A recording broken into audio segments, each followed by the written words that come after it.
Hi guys, it's your guy Greg Giants here with another Giants video, and if you haven't guessed it already, another draft breakdown.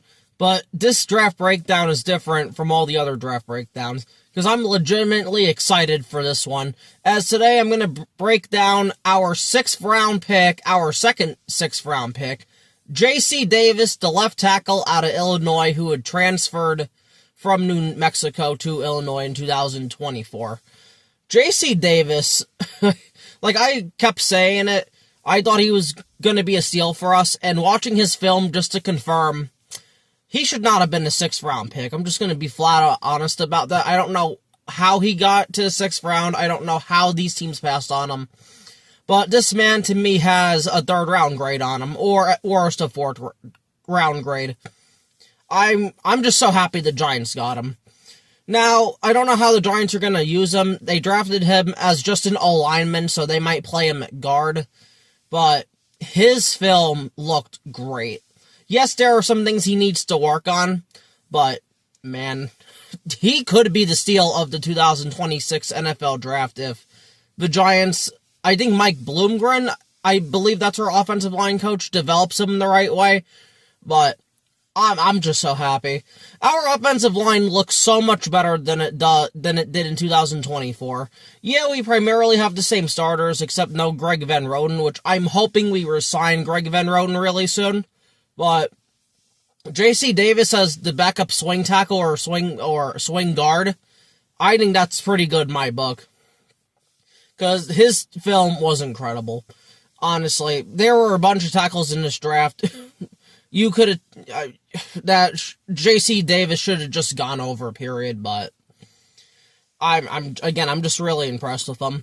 But I'm just going to get started with J.C. Davis. He is 6'4", 322 pounds, which is great size. Just great size. 34 1/4 inch arms, which is good. Like, 33 is like the minimum.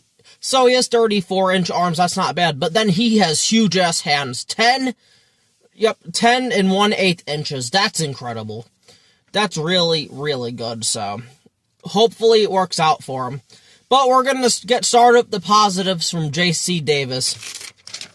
And the first positive I have, he's a great run blocker, creates massive holes for his running backs. There have just been so many times when, rather it was against Ohio State, it was against Indiana, it was against just other teams and stuff, where he just flat out just moved defenders out of the way, and that's impressive to me. A guy you would think is just primarily a pass blocker, he's also a really good run blocker as well, which again questions why he was a 6th round pick, because usually when you pick an offensive lineman that's that low in the draft, it's rather they really had a bad injury, they really had a bad season or 2 seasons, which he hasn't, or they're significantly great at one thing but really suck at the other thing. So might be a great pass blocker but not a good run blocker, and vice versa. J.C. Davis is pretty good at both of them. So again, I'm just surprised he was a 6th round pick. Second positive I have, he's excellent at getting to his second level quickly.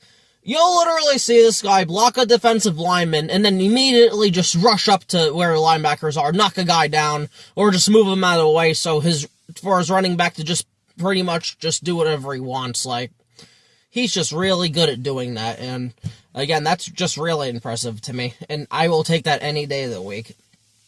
The third positive I have for J.C. Davis, uses his hands well in both the run and passing. Uses his hands well in both run and pass pro. Again, he's just overall, he knows how to play offensive line. I mean, like, is he a big athletic freak like a Marcole Bell is that the Eagles picked? No. Is he a Caden Proctor of that size and that shit and that type of shit? No. But he's a technically sound guy who knows how to play the position. And a lot of teams just don't draft that enough. They want to go for really big upside and athleticism, which J.C. Davis doesn't have that big athleticism, but, I mean, he does have upside. Well, at least that's what I think anyway. J.C. Davis is just a really, really good offensive lineman, so again, Number 4, will never get beat inside, which is very important. He doesn't break the all-knowing cardinal rule of an offensive tackle, and that's getting beat inside. He'll let his opponent, the lineman he's going up against, go on his outside shoulder and things like that, but he'll just never get beat inside, period. Which, there is a way he can get beat inside, but that's going to be for the negatives, which I'm going to get to pretty soon, but again, for the most part, though, just solid, will not get beat inside. Will make the defensive lineman or defensive end have to work for a sack, which I like, so. And then number 5, and the last one, played well versus top competition, including Indiana and Ohio State. He was good, and had some good reps versus Arvell Reese, which I posted those on Twitter. He went up against Arvell Reese, like, 4 or 5-ish times. He didn't do too bad against Arvell Reese. He didn't get embarrassed. He didn't get beat by Arvell Reese. Now, most of them, if not all of them, I think were run plays. But still, he did a good job and held his own against probably maybe the best defensive player in this draft. You could argue Bailey. You could argue Sonny Styles. But he did a pretty good damn job against number 8 of Ohio State. So, to me, that is impressive. That's honestly really impressive, so if he can play well against top competition, it's really looking good for him against NFL talent, because pretty much, that's what most of Ohio State is. They're mostly NFL players, just need to be developed more, but, so, hopefully he could just be a weapon for us on our offensive line for years to come. But, as much as I've been talking how great J.C. Davis is, he is not a perfect prospect, and that is why he fell. Shouldn't have fell in the 6th round, but again, there are reasons he fell. So we're just going to get started. The first negative that J.C. Davis has, he needs to get to his 3rd step in pass protection. Yeah, he just needs to get to it, period. There are times he just does 2 steps, and then he'll get beat a little outside. He needs to watch some Andrew Thomas film and get that 3rd foot down. Because when he gets his 3rd foot down, it's perfect. It's perfect pass protection. It really, really is. So that's just something he needs to improve on. Again, hopefully Mike Holmgren can help him with that, even though he was the Browns' offensive line coach last year. But I'm hoping he can help him. Andrew Thomas and Jermaine Illuminor could help J.C. Davis out. Because I have high hopes for J.C. Davis. I really do. And if this comes back to bite me in the ass, I'll admit I was wrong 3 years down the line. For when I do a regrade draft video or whatever it is that some content creators do, but I really think J.C. Davis could be something in this league, so. But now the second negative we're going to get to, he will occasionally lose to power. And that's the thing. He needs to get stronger. Like, one of my positives was he'll never get beat inside. That was the way he can get beat inside. He'll just get overwhelmed with a bull rush. So, he does need to improve on that. He needs to get stronger. He needs to have a better anchor so he's not getting pushed back as much. But again, you can improve on that with NFL coaching, NFL conditioning. He's going to be fine there.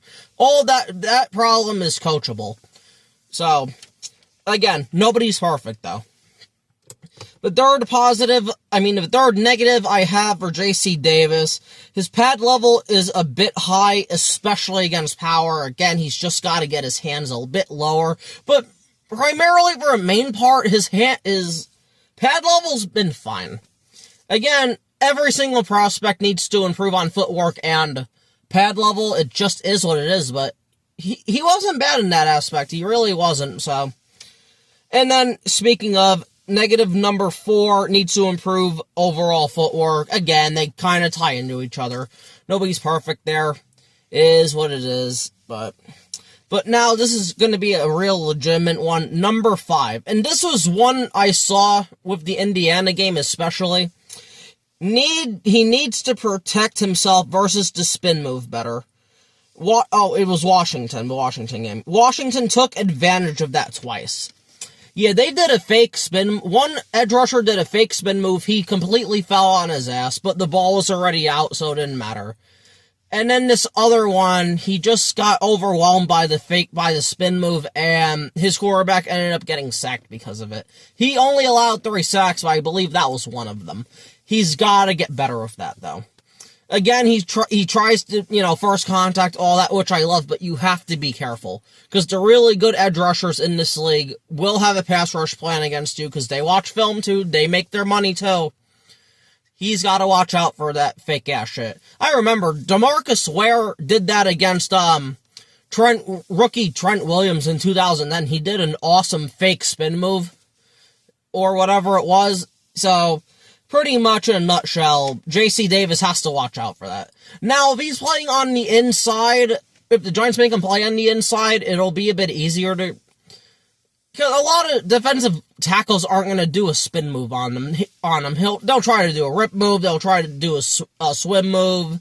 Pretty much just try to get over on them.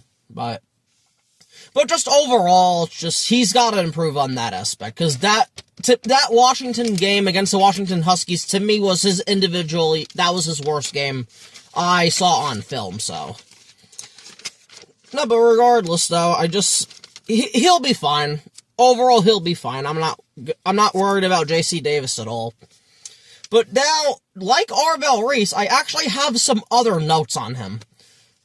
Just because he's just really good, though. In 2025, he only committed 1 penalty. That's beautiful. That's absolutely beautiful. I don't know if it was a false start or a holding penalty, but 1 fucking penalty in 12 or 13 games, because 12 and then the bowl game, I guess. That's not bad for a left tackle who really, and I'm going to get into this one as well, he never misses games. He's playing like 700 to 800 offensive snaps. Like, that's fantastic by J.C. Davis. And to only commit 1 penalty is great. That's just great. I love it.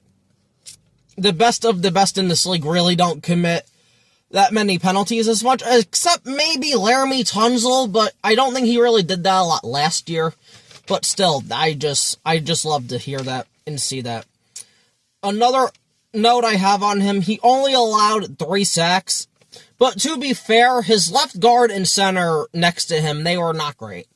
But at the end of the day, though, you can't allow, you gotta try your damnedest not to allow sacks. You want to allow a pressure, cool. You want to allow a quarterback hit or a quarterback hurry, that's all fine. Pressures affect plays sometimes. They don't all the time, though. The pass will still get completed and all that shit, blah, blah, blah. But a quarterback sack, allowing a sack ends the play immediately and you get set backwards from 1 yard or to whatever it could be. He's just got to be careful with that, though. But again, to only allow 3 sacks, and remember, he's from Illinois, so he's playing against Big Ten competition. So again, Ohio State, Indiana. I don't know if he played against Michigan and those type of teams, probably, because Illinois, Michigan, Texas, teams like that. So it's like, to only allow 3 sacks is pretty damn good, so I will 100% take that from J.C. Davis. And then the last other note I have for him, he was ranked top 10 in the nation in pass and run blocking. Again, I don't understand how this man was a 6th round pick. At worst, he should have been an early 4th round pick. How? He was ranked top 10, I think, for both years at Illinois, as one of the best left tackles in the nation in the Big Ten. And now he's not playing against Georgia, he's not playing against Tennessee, he's not playing against Bama all the time. But Texas, Michigan, Ohio State, Texas A&M, those are all pretty damn good teams, though. And the fact that he's ranked top 10 in pass and run blocking and is a 6th round pick is just damning to me. Unless there's just something I'm really missing or I'm just off with, I don't understand. So for the people that say the Giants got a gem and a steal in this draft, I completely understand that. Like, my grade on J.C. Day, I gave it a B+, but I usually don't like to give 6th and 7th round picks an A just because they're not drafted to be starters. I might have to give J.C. Davis an A, because this is ridiculous. How, and I know I said this, how the fuck was this man a 6th round pick? I don't get it, and I don't understand it, and I'm never gonna understand it. Unless he just flat out doesn't work out in the league, or he just has shit practices and he's never on the field.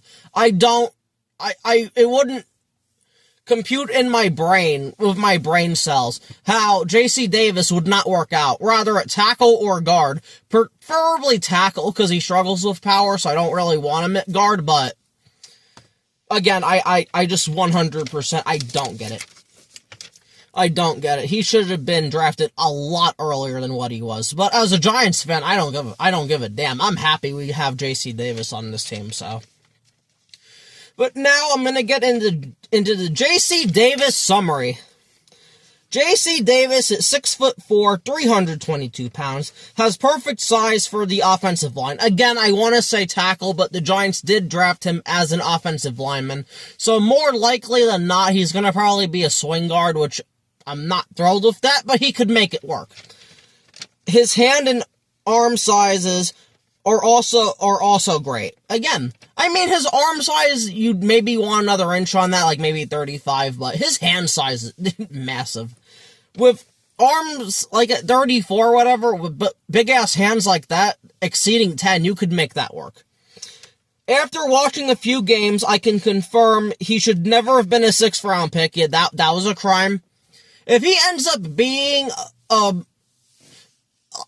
if he becomes an all-pro, which, you know, I don't think that's gonna happen. But if he ends up being like a Pro Bowl level player, or just an instant starter, or worse comes to worse, like just an instant swing tackle you could just put in there, the NFL failed. The other 31 teams failed. So, if he becomes anything more than just a practice squad or preseason player, the Giants got a steal. He's a 3rd rounder, 4th rounder at worst. He's so technically sound and plays the position like a veteran. He really does. Now, again, like, look, there are things he struggles with. He's gonna struggle against NFL strength. I understand that. Like, he would struggle against a Aiden Hutchinson. He would struggle against a Will Anderson. Guys that can go from speed to power, like, this on a dime. He's gonna struggle against that if he ever was put in that situation, regardless. But he plays it so perfectly. The way he moves his feet, the way he just paves a hole for his running backs to go through, the way he pass protects, just everything he does, it's just pretty much perfect. It's pretty much textbook. What you want your offensive lineman or your offensive tackle to do. Yes, he needs to get stronger, but he would be a great backup swing tackle if Andrew Thomas or Jermaine Illuminor go down, which I really, really hope from the bottom of my heart. The Giants just make him the swing tackle, and then they make Marcus Sembo or Marcus Bowe the swing guard. That would be perfect. And then you bring back Van Roten, put him behind Maui Noah. You put Lele in there or whatever the fuck. Maybe Neal is like the 3rd string. You got a solid offensive line group. You really, really do. And the continuity's there because you're bringing back 4 out of your 5 starters. And again, if you bring back Van Roten as a backup, that's pretty damn good as well. So it's just, the Giants' offensive line is looking good right now. It really, really is, even having shitty-ass Evan Neal and Daniel Falele on this team. Let me see. They drafted him as an O-lineman, so he may play guard. Personally, I believe he should develop at tackle. He was considered a top 10 left tackle in the nation for a reason. This man was. You could look up the grades for him. This man was ranked a top 10 left tackle. And it wasn't some bullshit conference. Like, if he was ranked a top 10 left tackle in the nation when he was still at New Mexico, okay, that could be a bit bullshit. Like, I don't know I think they're like the Southwest Conference. I'm not really sure. Like, okay, they're playing lesser competition. They would play teams like Army, Navy, Tulane. Again, I don't really know college like that.